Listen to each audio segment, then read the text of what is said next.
नमस्कार, स्वागत है आप सभी का एनएमएफ न्यूज में और मैं हूं आपके साथ शाफनी पटनायक।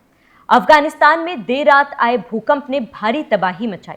अब तक की जो जानकारी सामने आई है उसमें अफगानिस्तान में करीब 800 लोगों ने अपनी जान गंवा दी है। 2500 से ज्यादा लोग घायल हैं जिनका रेस्क्यू लगातार किया जा रहा है और ज्यादातर लोगों की जान घर और मलबे ढह जाने से हुई है। और आपको बताते हैं कि भारत ने फिलहाल अफगानिस्तान को मदद का हाथ बढ़ाया है। बता दें कि देर रात अफगानिस्तान में 6.0 रिक्टर में भूकंप आया जिसका सेंटर जलालाबाद था। बता दें कि अफगानिस्तान में पहली बार ये कोई मामला नहीं जब भूकंप आया हो। इससे पहले अगर 2023 की बात करें तो भारी भूकंप ने वहां पर तबाही मचाई थी। 3 से 4 हजार लोगों की मौत हुई थी। इसके पीछे का कारण अगर हम बात करें तो अफगानिस्तान में जिस तरीके से घर बनाए जाते हैं, ज्यादातर घर जो है वो मिट्टी और पत्थर से बने होते हैं, जिसके वजह से जब भूकंप आता है तो भूकंप का दंश ये घर नहीं झेल पाते और देखते ही देखते ये घर मलबे में तब्दील हो जाते हैं, जिसके वजह से लोगों को संभलने तक का मौका नहीं मिलता है। और जब अफगानिस्तान में देर रात ये भूकंप आया तब लोग अपने अपने घरों में सो रहे थे और मुख्य कारण यही कहा जा रहा है कि जब लोग सो रहे थे उन्हें ये सोचने तक का, समझने तक का मौका नहीं मिला कि आखिर अचानक से हुआ क्या। भरभराकर घर वहां पर ढहने लगे और उसके बाद देखते ही देखते पूरे तमाम जो वहां पे घर थे वो मलबे में तब्दील हो गए। वहां पर करीब 1200 ऐसे गांव हैं जो भूकंप से प्रभावित हुए हैं, जिसका असर वहां पर 1200 से अधिक गांव में देखा गया है। फिलहाल प्रधानमंत्री नरेंद्र मोदी ने भी इस पूरे मामले पर दुख जताया है। ट्वीट कर उन्होंने क्या लिखा है वो आपको ग्राफिक्स के जरिए दिखाते हैं। तो पीएम मोदी ने लिखा कि अफगानिस्तान में भूकंप के कारण हुई जानमाल की हानि से गहरा दुख हुआ। इस कठिन समय में हमारी संवेदनाएं और प्रार्थनाएं शोक संतप्त परिवारों के साथ है और हम घायलों के शीघ्र स्वस्थ होने की कामना करते हैं। भारत प्रभावित लोगों को हर संभव मानवीय सहायता और राहत प्रदान करने के लिए तैयार है।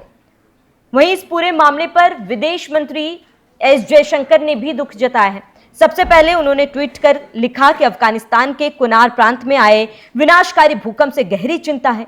हम अफगान लोगों के प्रति समर्थन और एकजुटता व्यक्त करते हैं। भारत इस मुश्किल घड़ी में मदद देगा। पीड़ितों के परिवारों के प्रति हमारी संवेदनाएं, घायलों के जल्द ठीक होने की प्रार्थना। यही नहीं, आपको बता दें कि आगे एस जयशंकर ने जानकारी दी है कि अफगानिस्तान के विदेश मंत्री मौलवी आमिर खान मुत्तकी से उनकी बात हुई है। भूकंप में हुई जानमाल की हानि पर अपनी संवेदना व्यक्त की। उन्हें बताया कि भारत ने आज काबुल में 1000 पारिवारिक टेंट पहुंचाए हैं। भारतीय मिशन द्वारा 15 टन खाद्य सामग्री भी तुरंत काबुल से कुनार भेजी जा रही है। कल से भारत से और राहत सामग्री भेजी जाएगी। घायलों के शीघ्र स्वस्थ होने की कामना करते हैं। इस कठिन समय में भारत अफगानिस्तान के साथ खड़ा है। बता दें कि अफगानिस्तान में जैसे ही भूकंप की खबर आई वैसे ही भारत की तरफ से मदद का हाथ अफगानिस्तान तक पहुंचाया गया था। इसके साथ ही आपको बता दें भारत की तरफ से यह ऐलान किया गया कि केवल आज ही नहीं, आने वाले कई समय तक, जब तक अफगानिस्तान में स्थिति नियंत्रण में नहीं आती है, तमाम लोगों का रेस्क्यू नहीं किया जाता है, लोगों तक मदद नहीं पहुंचती, आखिरी इंसान तक अफगानिस्तान में जब तक मदद नहीं पहुंचती, भारत की तरफ से लगातार ये सहयोग दिया जाएगा। फिलहाल एस जयशंकर ने यह ऐलान किया है कि करीब 1000 फैमिली टेंट भिजवाए गए हैं भारत की तरफ से। 1500 से ज्यादा टन के खाने की सामग्री जो है वो अफगानिस्तान तक पहुंचाई गई है। बता दें कि भारत ने ये कोई पहली बार नहीं है जब किसी देश में आपदा आई हो और मदद पहुंचाई हो। समय समय पर भारत हमेशा, फिर चाहे वो पाकिस्तान ही क्यों ना हो, तुर्की क्यों ना हो, भारत की तरफ से हमेशा मानवीय कदम उठाए गए हैं और मदद का हाथ बढ़ाया गया है।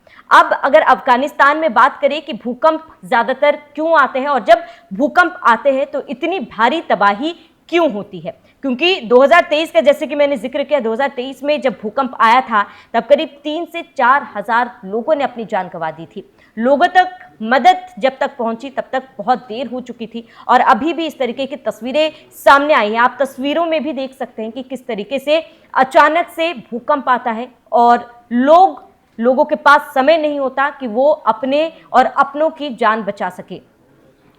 ये तस्वीरें आपको विचलित कर सकती है, लेकिन तस्वीरों में आप देख सकते हैं किस तरीके से लोग वहां पर आसपास के लोगों की मदद कर रहे हैं, रेस्क्यू पहुंचाई जा रही है। तालिबान सरकार की तरफ से भी लगातार ये जानकारी दी जा रही है कि जल्द से जल्द सभी लोगों को मलबे से बाहर निकाला जाए, उसकी पूरी कोशिश जारी है। अब तक तालिबान सरकार ने जो आंकड़े बताए हैं, उन आंकड़ों में करीब 800 से अधिक लोगों की जान जा चुकी है। हालांकि सरकार की तरफ से ये भी कहा गया है कि ये अस्थायी आंकड़े हैं और इन आंकड़ों में वृद्धि भी हो सकती है। 2500 से अधिक लोग घायल हैं, जिन्हें आसपास के अस्पतालों तक पहुंचाया जा रहा है। अब ग्राफिक्स के जरिए आपको ये समझाते हैं कि अफगानिस्तान में बार बार भूकंप आते हैं तो इतनी भारी तबाही क्यों मचती है। तो जानकारों के मुताबिक सबसे पहला कारण यह है कि भूकंप आधी रात को ज्यादातर आता है, वहां पर जब ज्यादातर लोग अपने घरों में सो रहे होते हैं। दूसरी वजह है कि इन पहाड़ों में घरों की बनावट, वहां के घर मुख्य रूप से मिट्टी और पत्थरों से बने कच्चे मकान से होते हैं, जो इस तरह के झटकों को झेल नहीं पाते। शैलो यानी सतही भूकंप होने की वजह से धरती हिलने का असर और भी तेज रहा। कई घर पल भर में मलबे में बदल गए, जिससे लोगों को बाहर निकलने का मौका ही नहीं मिला। जैसे कि वीडियो की शुरुआत में भी मैंने आपको बताया कि लोगों को सोचने और समझने का बिल्कुल भी समय नहीं मिला। तस्वीरें आप देखिए, जब भूकंप आता है तो अचानक से कई घर मलबे में तब्दील हो जाते हैं, कई मकान भरभरा कर गिर जाते हैं, जिसमें धुएं का गुब्बार आप स्क्रीन पर भी देख सकते हैं कि मलबे अचानक से गिरने से वहां पर आसपास के इलाकों में हाहाकार मच जाता है। धुएं का गुब्बार आप दूर दूर तक देख सकते हैं और इसके बाद रेस्क्यू ऑपरेशन लगातार जारी है। वहां पर पहाड़ी क्षेत्र ज्यादा है और ज्यादातर पहाड़ी क्षेत्रों में ही भूकंप आने की वजह से इस तरीके की त्रासदी देखने को मिलती है। फिलहाल भारत की तरफ से भी अफगानिस्तान की तरफ मदद का हाथ बढ़ाया गया है। प्रधानमंत्री नरेंद्र मोदी ने इस पूरे मामले पर दुख जताया है। उन्होंने आश्वासन दिया है कि ज़्यादा से ज़्यादा मदद पहुंचाई जाएगी। इसके साथ ही भारत के विदेश मंत्री की तरफ से भी इस पूरे मामले को लेकर उन्होंने दुख जताया और इसके साथ ही उन्होंने कहा कि भारत की तरफ से फिलहाल जितने भी लोग प्रभावित हैं, कोशिश की जाएगी कि ज़्यादा से ज़्यादा मदद पहुंचाई जाए। फिलहाल भारत की तरफ से अनाज भी भेजे गए और इसके साथ ही जो फैमिली टेंट्स है, वो लोग जो बेघर हो चुके हैं, वो लोग जो रात को अपने घरों में सोए तो थे, लेकिन सुबह जब वो उठे उनके सिर पर छत नहीं था, उन लोगों के लिए भी टेंट भारत सरकार की तरफ से भेजे गए हैं ताकि अस्थायी रूप से उन्हें रहने के लिए कोई जगह मिल सके, उनको वहां पर उनके परिवारों को कोई ठिकाना मिल सके और उसके बाद लगातार मदद जो है वो धीरे धीरे पहुंचाई जा सके।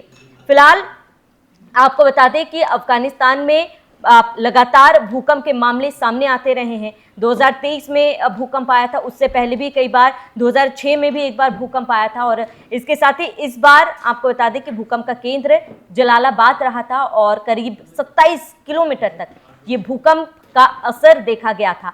और सबसे बड़ी बात, भूकंप केवल एक बार नहीं बल्कि हर 5 मिनट में भूकंप एक नहीं, दो नहीं बल्कि 3 बार लगातार आया था, जिसके बाद इस तरीके की तस्वीरें सामने आई थी जिसमें 800 लोगों ने अपनी जान गंवा दी।